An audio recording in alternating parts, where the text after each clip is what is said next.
நமஸ்காரம். மகாபாரதத்தில் சாந்தி பருவத்தில் மோட்ச தர்மத்தை சேவித்துக் கொண்டிருக்கின்றோம். இன்று நாம் சேவிக்கும் இந்த அத்தியாயத்தில் வியாசர் கிரகஸ்த தர்மத்தை சுகருக்கு சொல்லியதுதான் சேவிக்கின்றோம்.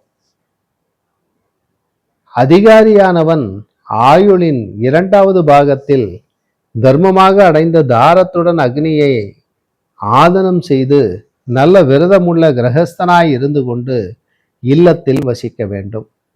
கிரகஸ்தனுக்கு வித்வான்களால் 4 பிழைக்கும் வழிகள் கருதப்பட்டிருக்கின்றன. அவைகளில் உதிரில் தானியமுடையவன் முதல் விருத்தி உள்ளவன், ஒரு குடம் தானியம் உள்ளவன் 2வது விருத்தி உள்ளவன், ஒரு நாள் ஆகாரத்திற்கு உள்ளவன் 3வது விருத்தி உள்ளவன், புறாவின் விருத்தி உடையவன் 4வது விருத்தி உள்ளவன். இவர்களில் மென்மேல் சொல்லப்பட்டவன் சிறந்தவனாகின்றான். அவன் தன் தர்மத்தால் எல்லா உலகங்களையும் ஜெயித்தவன். ஒரு கிரகஸ்தனானவன் யாகம் செய்தல், யாகம் செய்வித்தல், அதேதியனம் செய்தல், அத்தியனம் செய்தல், தானம் செய்தல், தானம் வாங்குதல், இவ்வாறு கர்மங்களை நடத்துகின்றான். மற்றொருவன் யாகம், அத்தியனம், தானம் இந்த 3இல் பிரவர்த்திக்கின்றான். அவர்களில் மற்றவன் அத்தியனம், தானம் இந்த 2இலும் பிரவர்த்திக்கின்றான். 4ஆம் அவன் பிரம்ம அஸ்திரம் என்கிற அத்தியனத்தில் நிலைத்திருக்கின்றான். பெரியோர்கள் கிரகஸ்த தர்மங்களை மிகவும் பெரியவைகளாக சொல்லுகிறார்கள். கிரகஸ்தன் தனக்காக பாகம் செய்யக்கூடாது. வீணாக பசுவை ஹிம்சிக்கவும் கூடாது. பசு முதலான பிராணியோ அல்லது அரசு முதலான ஸ்தாவர விரக்ஷமோ சேத்தன மந்திரத்தால் சம்ஸ்காரத்திற்கு தக்கவை. ஒரு நாளும் பகலிலும் முன் இரவிலும் பின் இரவிலும் நித்திரை செய்யக்கூடாது.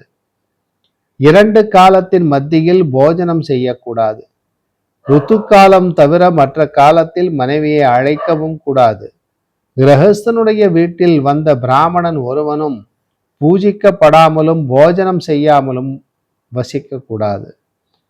அவ்விதமே அவனுடைய ஹவ்ய கவ்யங்களை வகிக்கிற அதிதிகள் எப்பொழுதும் பூஜிக்கத்தக்கவர்கள். பிராமணர்கள் வேத அத்தியன விரதத்தை அனுஷ்டித்து முடித்துவிட்டு வேதங்களை ஆவருத்தி செய்து கொண்டு தங்களுக்குரிய கர்மாவினால் ஜீவித்து கொண்டும் இந்திரியங்களை அடக்கி தங்கள் கர்மங்களையும் தவத்தையும் செய்து கொண்டிருக்கிறார்கள். அவர்களுடைய ஹவ்யமும் கவ்யமும் பூஜைக்காகவே விதிக்கப்பட்டிருக்கின்றன. இந்த கிரகஸ்த ஆசிரமத்தில் நகம் வளர்த்து கொண்டு அலைகிறவனுக்கும் டம்பமாக கர்மாவை செய்கிறவனுக்கும் விதிக்கு மாறாக அக்னிஹோத்திரத்தை விட்டவனுக்கும் குருவினிடத்தில் பொய்யாக நடக்கிறவனுக்கும் சண்டாளன் முதலான எல்லா பிராணிகளுக்கும் விபாகம் உண்டு. கிரகஸ்தன் அவ்விதமே சமையல் செய்யாதவர்களான பிரம்மச்சாரிகளுக்கும் சந்நியாசிகளுக்கும் அன்னமளிக்க வேண்டும். ஒவ்வொரு நாளும் கிரகஸ்தன் விகஸ்தை பூஜிக்கிறவனுக்கும் அமிர்தத்தை பூஜிக்கிறவனுமாய் இருக்க வேண்டும். யாகத்தின் மிச்சம் அமிர்தமாகும். அதை புஜிப்பது அவிசுக்கு ஒப்பாகும். வேலைக்காரர்களுக்கு அளித்த மிச்சத்தை பூஜிக்கிறவன் விகசத்தை பூஜிக்கிறவனாக சொல்லுகிறார்கள். வேலைக்காரர் அருந்தின சேஷம் விகசம், யாகத்தின் சேஷம் அமிர்தம். கிரகஸ்தன் தன் தாரத்தினிடம் ரம்பித்து கொண்டு மனத்தை அடக்கி அசூய இன்றி இந்திரியங்களை ஜெயித்து ரித்விக், உபாத்தியாயன், ஆச்சாரியன், அம்மான், அதிதி, தன்னை அடுத்தவன், பிராய முதிர்ந்தவன், இளைஞன், ரோகி, வைத்தியன், ஞாதி, சம்பந்தி, பந்து, மாதா, பிதா, சமமான கோத்திரத்தில் பிறந்த பெண், சகோதரன், புத்திரன், மனைவி, புத்திரி, வேலைக்காரர்கள் இவர்களுடன் கலகம் செய்யக்கூடாது. இந்த கலகங்களை விட்டால் எல்லா பாவங்களாலும் விடுபட்டவனாவான். இவர்களில் பாக விஷயத்தில் கலகமில்லாமல் ஜெயிக்கப்பட்டவன் எல்லா உலகங்களையும் ஜெயிப்பான். சந்தேகமில்லை, ஆச்சாரியன் பிரம்மலோகத்திற்கு தலைவன். பிதா சிருஷ்டி கர்த்தாக்களின் லோகத்திற்கு அதிபதி. அதிதி இந்திரலோகத்திற்கும் ரித்விக்குகள் தேவலோகத்திற்கும், தன் கோத்திரத்தில் பிறந்த பெண்கள் அப்சரஸின் லோகத்திற்கும், ஞாதிகள் விஸ்வதேவர்களின் லோகத்திற்கும், தன்னை சேர்ந்த பந்துக்கள் திக்குகளுக்கும், தாயும் அம்மானும் பூலோகத்துக்கும், கிழவரும் இளையரும் ரோகிகளும் இளைத்தவரும் ஆகாசத்துக்கும் பிரபுக்கள். மூத்த தமையன் பிதாவுக்கு சமானம், மனைவியும் மகனும் தன் சரீரமே, தொண்டர்கள் தன்னுடைய நிழல். பெண்ணானவள் தீனன் போல மிக்க கருணைக்கு உரியவள். ஆகையால் இவர்களால் கடிந்து விலக்கப்பட்டாலும் வருத்தமின்றி எப்பொழுதும் பொறுக்க வேண்டும். வித்வானானவன் கிரக கிருத்தியத்தில் ஜாக்கிரதை உள்ளவனும் சிரமத்தை பாராட்டுவதுமாக, அதாவது பாராட்டாமல் இருப்பதுமாக இருந்து கொண்டு நித்தியமாக தர்மத்தையே செய்ய வேண்டும். தனத்தில் ஆசையை வைத்து கொண்டு கர்மங்களையும் தர்மத்தையும் சிறிதும் செய்யக்கூடாது. கிரகஸ்த விருத்திகள் மூவகைப்படும். அவைகளுள் மேன்மேல் உள்ளதை பரமகதி என்று சொல்லுகிறார்கள். அவ்விதமே அந்த 4 ஆசிரமங்களையும் மேல்மேல் உள்ளவைகள் உயர்ந்த கதி என்று சொல்லுகிறார்கள்.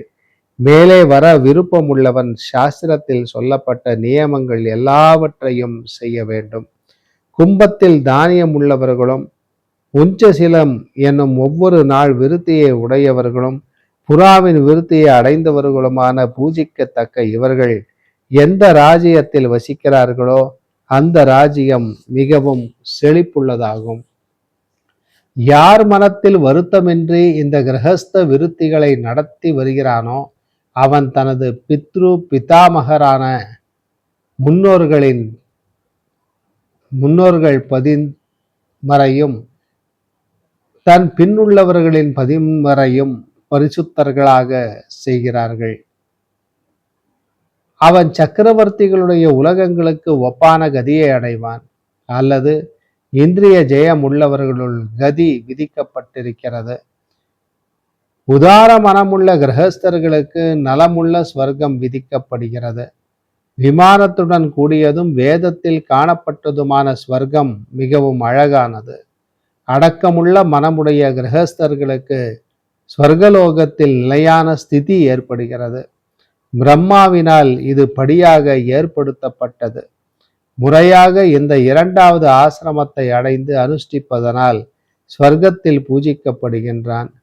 இதற்கு மேல் புத்திர மித்திர சங்கத்தை விட்டவர்களும் தவத்தால் சரீரத்தை வாட்டுகிறவர்களுமான வனவாசிகளுடையதும் கிரகஸ்தாக்களை காட்டிலும் சிறந்ததும் மிகவும் உதாரமுமான ஆசிரமத்தை 3வதாக சொல்லுகிறார்கள்.